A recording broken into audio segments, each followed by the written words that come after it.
আপনারা যারা ইতিমধ্যে আমার পিছনের দুটি পর্ব দেখেছেন তারা জানেন আমি এখন আছি বান্দরবনের গহীনে আমিয়াখুমের একেবারে সামনে। গত পর্বে আমি দেখিয়েছিলাম আমিয়াখুম জয়ের গল্প। যারা পিছনের পর্বগুলো দেখেননি আই বাটনে ক্লিক করে দেখে আসতে পারেন। আর এই ভিডিওটি অথবা পিছনের যে কোনো ভিডিও ভালো লাগলে অবশ্যই চ্যানেলটি সাবস্ক্রাইব করে দিবেন। তো চলুন শুরু করা যাক বান্দরবনের গহীনের গল্পের তৃতীয় পর্বের সাতবাইখুম, ভেলাখুম, নাইক্ষমুখের বর্ণগল্প।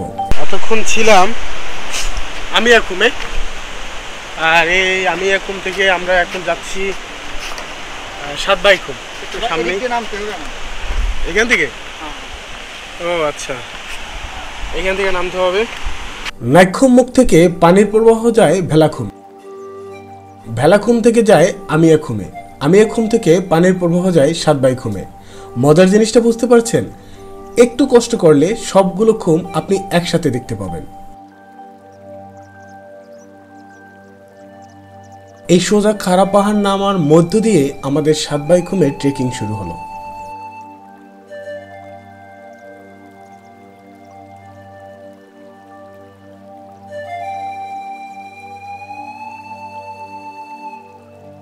এখান থেকে নেমে একটু সামনে গেলেই পাবেন ইঞ্জিন চালিত বোট।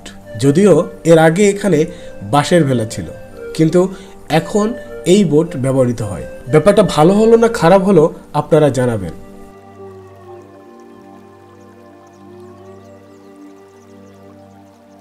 যাই হোক, এই বোটে জনপ্রতি ভাড়া হচ্ছে 50 টাকা।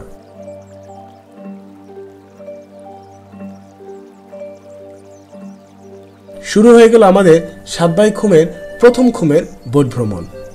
বোটে চড়ে যাত্রা শুরুর পর আপনার মনে হবে হঠাৎ যেন কোনো এক পাথরের দুর্গের মধ্যে আপনি প্রবেশ করলেন। এবার শুধু বাকরুদ্ধ হয়ে অবাক মুগ্ধ চোখে দেখার পালা। আর সেই সাথে অনুভব হবে দুপাশের আকাশ ছোঁয়া পাথরের পাহাড় যেন গাম্ভীর্য নিয়ে আপনাকে স্বাগত জানাচ্ছে তার সবুজ অরণ্যে।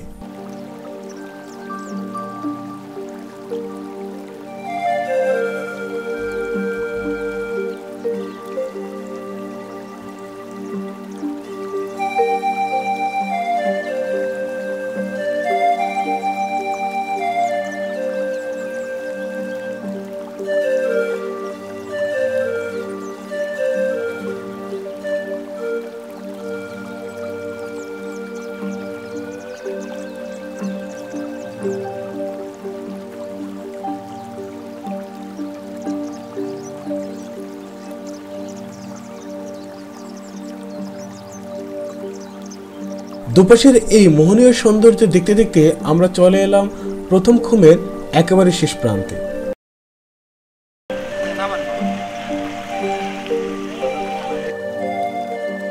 বাকি খুমগুলো দেখার জন্য আমাদের এখন পায়ে হেঁটে সামনে যেতে হবে। দেখুন একবার, মনে হচ্ছে আমি কোনো ধ্বংস হওয়া পুরনো সভ্যতায় চলে এসেছি, যেখানে একসময় ছিল রাজা, মন্ত্রী, সেনা এবং সৈন্য।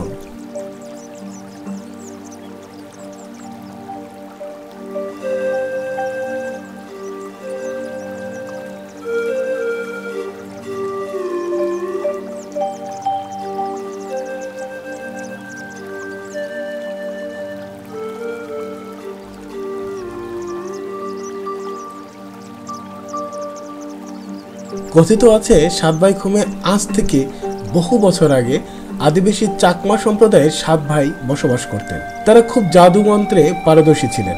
তো ওই গ্রামের লোকের সাথে 7 ভাইয়ের খুব দ্বন্দ্ব হয়। দ্বন্দ্বের এক পর্যায়ে 7 ভাইয়েরা তাদের জাদুমন্ত্রের প্রয়োগ করে গ্রামের বহু লোক মেরে ফেলে এবং পরে এই গ্রাম এখান থেকে উচ্ছেদ হয়ে যায়। এইখানে ছোট বড় 7টি খুম ছিল, যেটা 7 ভাই ব্যবহার করত। পরবর্তীতে তার সাতবাইখুম নামকরণ করা হয়।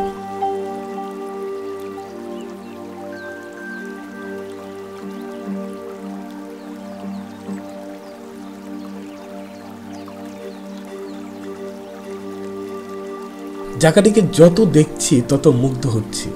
আল্লাহর সৃষ্টি কত সুন্দর, আলহামদুলিল্লাহ।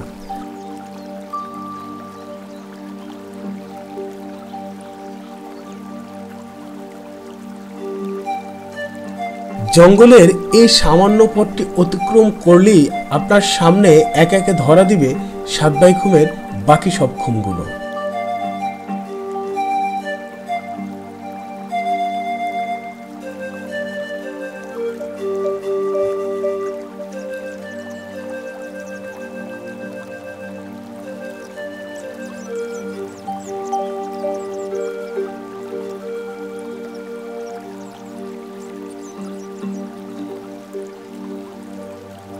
খুমের এই জায়গা থেকে আপনি একে একে বাকি সবগুলো খুম দেখতে পাবেন।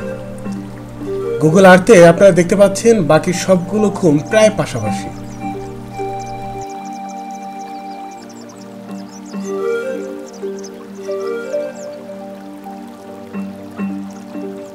বর্ষা মৌসুমে খুমগুলো জেগে উঠলেও শীতের মৌসুমে মোটামুটি শুকনো থাকে।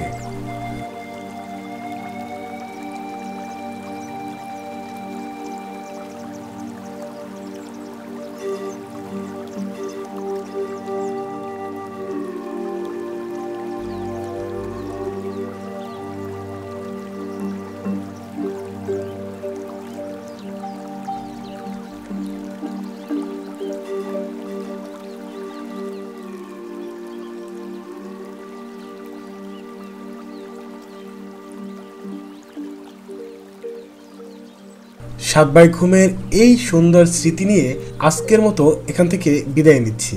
আবার দেখা হবে সাতবাইখুম।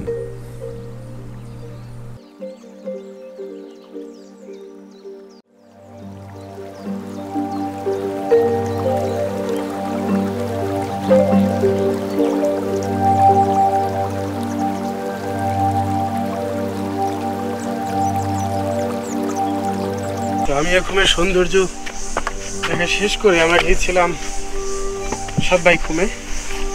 তো সাতবাইখুম থেকে ফিরে আমরা এখন যাচ্ছি amiakhumে। যেমনটা আপনাদের বলেছিলাম যে আমরা খুমের রাজ্য ঘুরে দেখব এবং আপনাদেরও দেখাবো।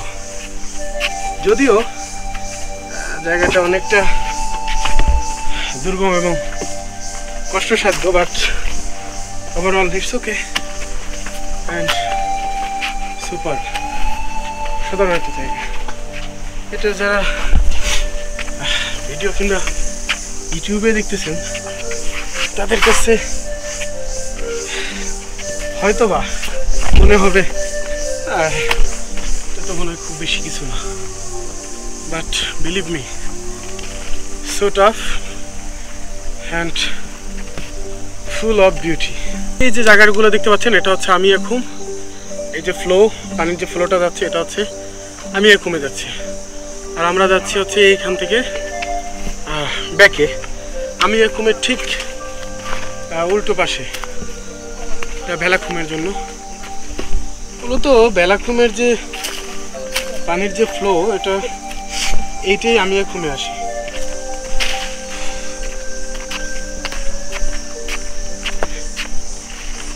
তো বিশাল বিশাল পাহাড়। অবশ্য বর্ষার সিজনে নাকি এই পাহাড়গুলো আরো সুন্দর লাগে।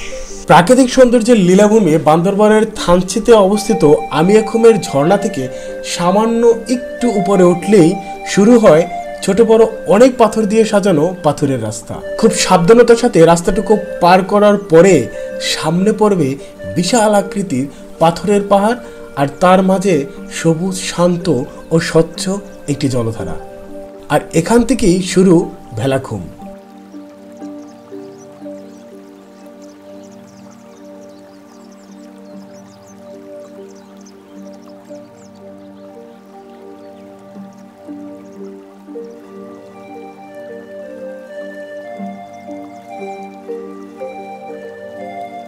এই সুন্দর ট্রেল ধরে আপনাকে একটু সামনে এগিয়ে যেতে হবে।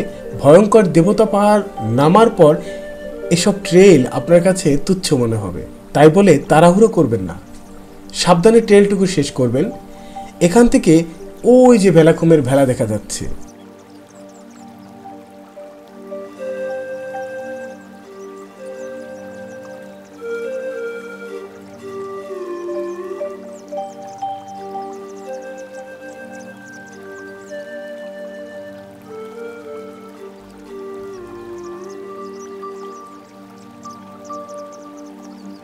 আগে পর্যটকদের ভেলা নিজেদের বানাতে হতো, কিন্তু এখন রেডিমেড ভেলা পাওয়া যায় এবং সাথে মাঝিও, আর তাতে জনপ্রতি ভাড়া হচ্ছে 50 টাকা।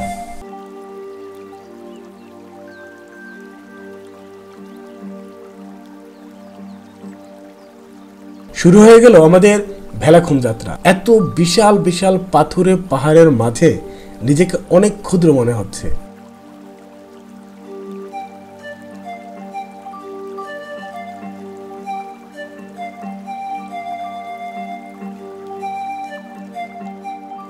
আশেপাশে হাজারো পাখির কিচিরমিচির শব্দে সামনে এগিয়ে যাচ্ছি।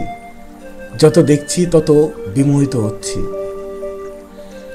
পাথুরে পাহাড়ের সাথে স্বচ্ছ জলধারার এই যে মোহনীয় কম্বিনেশন, এটা ভাষায় প্রকাশ করা যাবে না, শুধু অনুভব করা সম্ভব।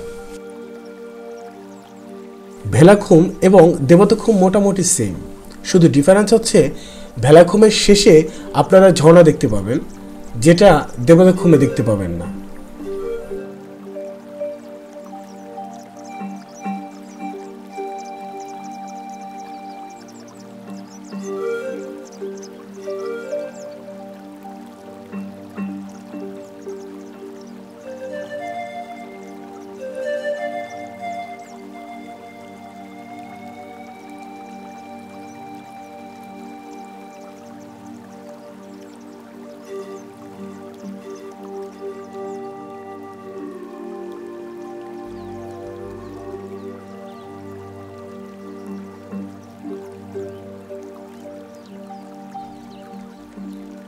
আমরা বেলাখুমের একেবারে শেষ প্রান্তে চলে এসেছি। এবার একটু কষ্ট করে সামনে গেলে দেখবেন নাফাখুম মুখ।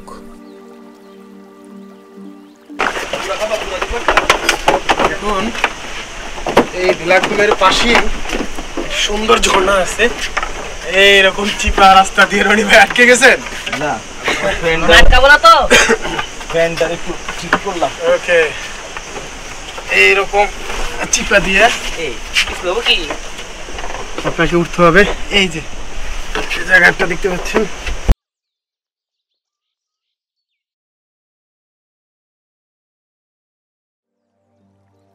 করে এখানে আসছে।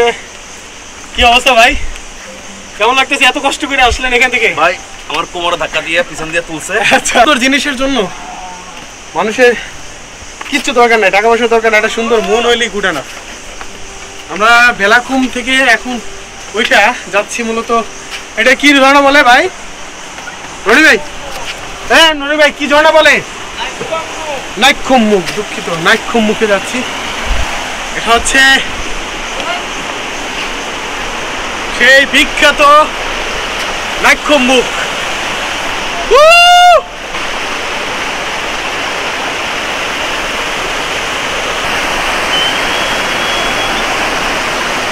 এই তো একটা গুহার মতো মনে হচ্ছে।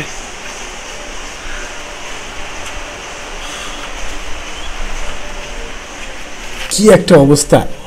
এক একটা লোকেশনের রূপ এক এক রকম, কিন্তু প্রত্যেকটার প্রেমে পড়তে আপনি বাধ্য। পাহাড়ের বুক চিরে কি সুন্দর করে বয়ে চলছে এই জলধারা।